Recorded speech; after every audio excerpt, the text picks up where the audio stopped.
In 1898, scientists discovered something that would change the world forever. It glowed in the dark. It promised eternal youth.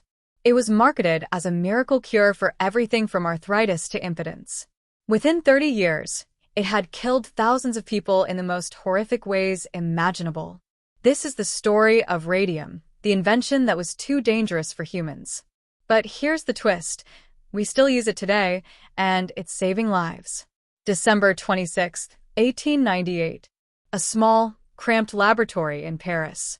Marie and Pierre Curie were hunched over their equipment, exhausted after years of painstaking work. They had processed literally tons of uranium ore, searching for something they believed existed but couldn't prove. And then, finally, they saw it. A faint blue-green glow in the darkness. They had isolated a new element, radium. And it was unlike anything the world had ever seen. It glowed continuously without any external energy source. It emitted heat. It could expose photographic plates through thick layers of paper. It seemed to defy the laws of physics. Marie Curie would later write in her diary that the glowing tubes of radium were like faint, fairy lights. Pierre kept a sample in his vest pocket to show colleagues. They had no idea they were slowly poisoning themselves. But to the world, radium wasn't dangerous. It was magic. Within a decade, radium became the most sought-after substance on Earth. It was more valuable than gold, more precious than diamonds. A single gram could cost over $100,000 in today's money. And companies found ways to put it in everything. Radium toothpaste promised to make your teeth sparkle and shine. Radium face creams guaranteed eternal youth and beauty. There was radium chocolate, radium butter, radium suppositories. Wealthy men drank radium water from special ceramic jugs, believing it would restore their vitality and virility. One popular brand was called Radithor. It contained actual radium dissolved in water. High society threw radium parties, where the elite would gather in dark rooms to watch radium-infused cocktails glow. Spas offered radium baths. Doctors prescribed radium treatments for dozens of conditions, from depression to sexual dysfunction. The most famous victim of this radium health craze was Eben Byers, a wealthy American socialite and industrial heir. He drank nearly 1,500 bottles of Radithor between 1927 and 1931. When he died, his body was so radioactive that it had to be buried in a lead-lined coffin. His jaw had literally fallen off. Holes had formed in his skull. The radium had eaten him from the inside out. But the most widespread use of radium wasn't in luxury products for the rich. It was in something far more common: glow-in-the-dark paint. During World War I, there was a massive demand for watches and instrument panels that soldiers could read in the dark. The solution was radium paint, a mixture that glowed brilliantly without needing any light source. Companies like the United States Radium Corporation hired thousands of young women to paint watch dials. The work was considered prestigious. The pay was good, better than most factory jobs available to women at the time. The work environment seemed clean and modern. The girls, most of them teenagers, sat at long tables with tiny brushes, painting numbers onto watch faces. The radium paint was mixed with glue and water to create a substance the company called undark. To paint the delicate numbers, the brushes needed extremely fine tips. The supervisors taught the girls a technique called lip pointing. Dip the brush in the radium paint. Put the brush between your lips and pull it out, creating a perfect point. Paint a number. Repeat. Dip lip, paint. Dip lip, paint. All day long, every day. The girls ingested radium with every brush stroke. Meanwhile, the company executives and scientists handling radium wore lead aprons, used tongs, and worked behind protective screens. They knew radium was dangerous, but they told the girls it was perfectly safe. Some girls even painted their fingernails and teeth with a glowing paint for fun. They'd walk home in the dark, glowing like ghosts. One girl named Molly Maggia was among the first to get sick. In 1922, she went to the dentist complaining of tooth pain. The dentist pulled the tooth, but the wound wouldn't heal. Then another tooth fell out. And another. Her jawbone began to deteriorate. Abscesses formed. The pain was unbearable. Within months, her entire lower jaw could be lifted out of her mouth in pieces. The radium had destroyed the bone from the inside, causing a condition called radium jaw. Molly died in 1922 at age 24. The company listed her cause of death as syphilis to protect their reputation. But Molly wasn't alone. Grace Fryer started experiencing back pain and tooth loss. Edna Hussman's jaw disintegrated. Catherine Schaub could barely walk. Quinta McDonald's bones were crumbling. Dozens of women were dying the same horrible death. Some of their bodies glowed in the dark from the radium embedded in their bones. When doctors examined them with early radiation detectors, the needles would spike. These women had become radioactive. For years, the United States Radium Corporation denied everything. They hired doctors to diagnose the girls with other diseases, syphilis, phosphorus poisoning, anything but radium. They buried evidence. They paid off coroners.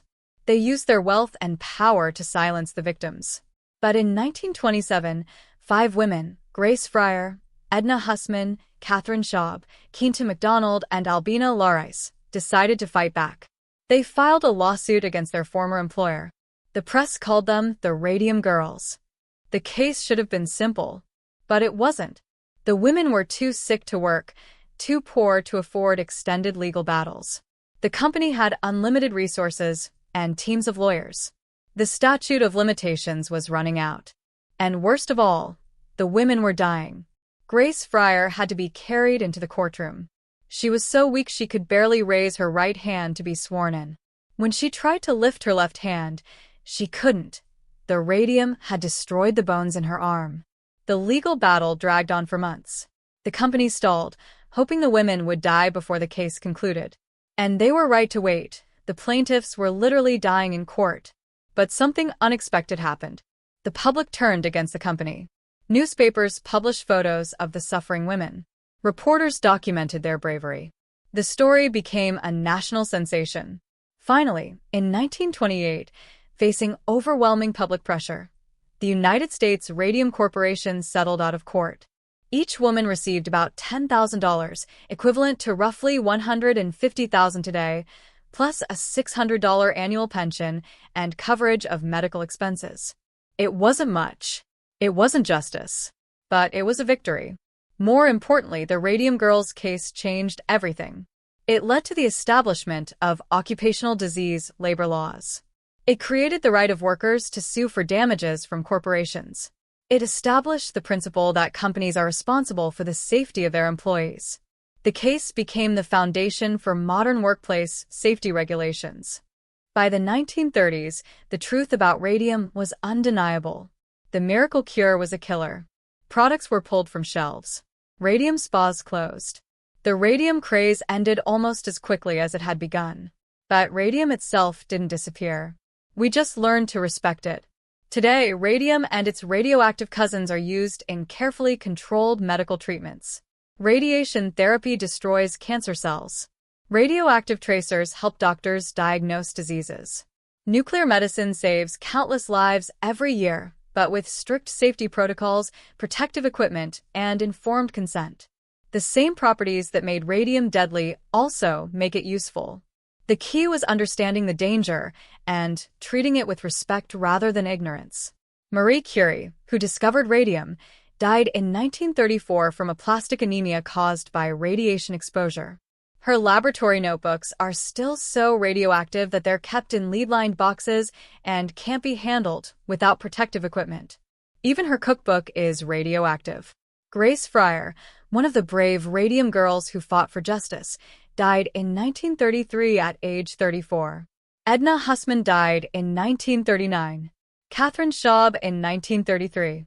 Quinta McDonald in 1929. All of them too young. All of them heroes. Their bodies were exhumed decades later for testing. They were still radioactive. The radium in their bones will continue to emit radiation for thousands of years. The invention that was too dangerous for humans wasn't really too dangerous. It was too dangerous for ignorance, too dangerous for greed, too dangerous for lies. The Radium Girls didn't just die for progress. They fought, sued, testified, and changed the world from their deathbeds.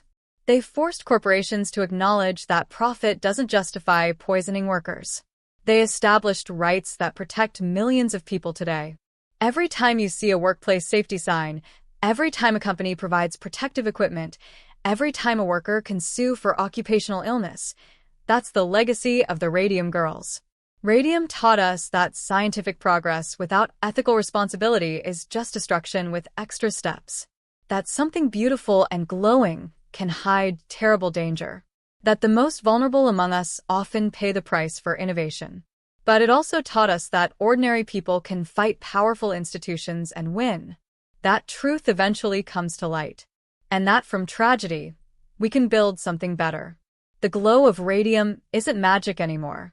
It's a reminder, a warning written in the bones of brave women who refuse to be silenced. The next time you see something advertised as miraculous, revolutionary, or too good to be true, remember the Radium Girls. Ask questions. Demand evidence. Don't trust claims without proof. Because history has taught us one undeniable truth. Just because something glows doesn't mean it's safe. Thanks for watching. If this story moved you, hit that like button and subscribe. And consider sharing this video.